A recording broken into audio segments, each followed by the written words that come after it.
रघु और छोटी बच्ची हवेली के अंधेरे कोनों से गुजर रहे थे।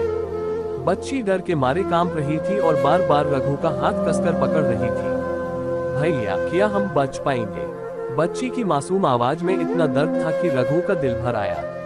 रघु ने धीमी आवाज में कहा, हाँ, मैं तुम्हें बचाने के लिए कुछ भी करूंगा। लेकिन उसके दिल में दर्द घर कर चुका था।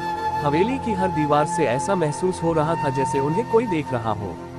उसकी आंखों में एक ही सवाल था, क्या सच में वह इस बच्ची को बचा पाएगा? अचानक हवेली के अंदर की लालटेनें अपने आप जल उठी। रोशनी में दिखाई दी खून से सनी दीवारें और फर्श पर खून के धब्बे और अनगिनत जले हुए निशान। बच्ची के कानों में एक अजीब सी आवाज आने लगी।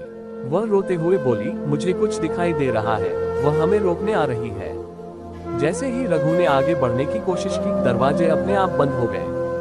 सामने खड़ी हुई चुड़ैल, जिसका चेहरा पहले से भी ज्यादा डरावना लग रहा था, उसकी आवाज गूंज उठी, तुम इसे नहीं ले जा सकते, यह मेरी बेटी है।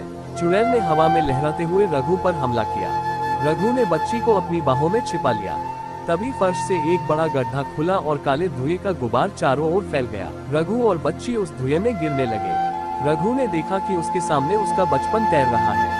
उसने अपनी बहन को एक अंधे कुएं में गिरते हुए देखा, जहां वह मदद के लिए चिल्ला रही थी। रघु चिल्लाया, गुड़िया, मैं तुम्हें बचा नहीं पाया।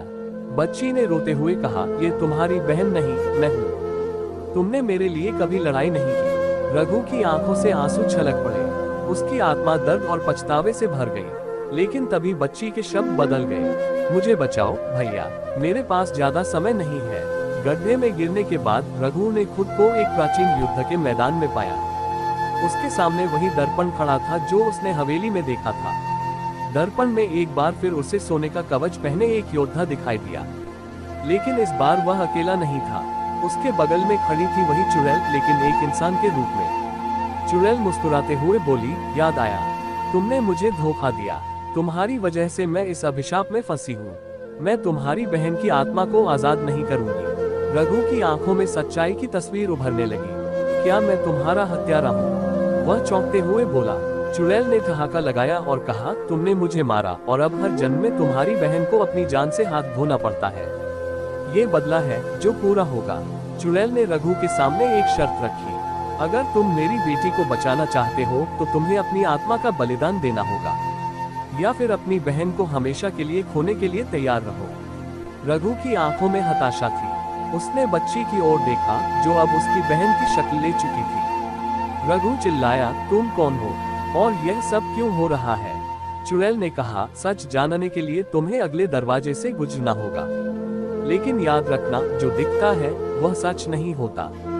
हवेली की दीवारों में दरारें पड़ने लगी। रघु के पास समय कम था।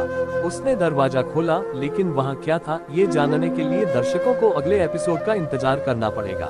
अगले एपिसोड में रघु चुड़ैल के श्राप का असली सच जानेगा। क्या वह अपनी बहन और बच्ची दोनों को बचा पाएगा, या फिर चुड़ैल के खेल में फंसकर अपनी आत्मा गंवा देगा?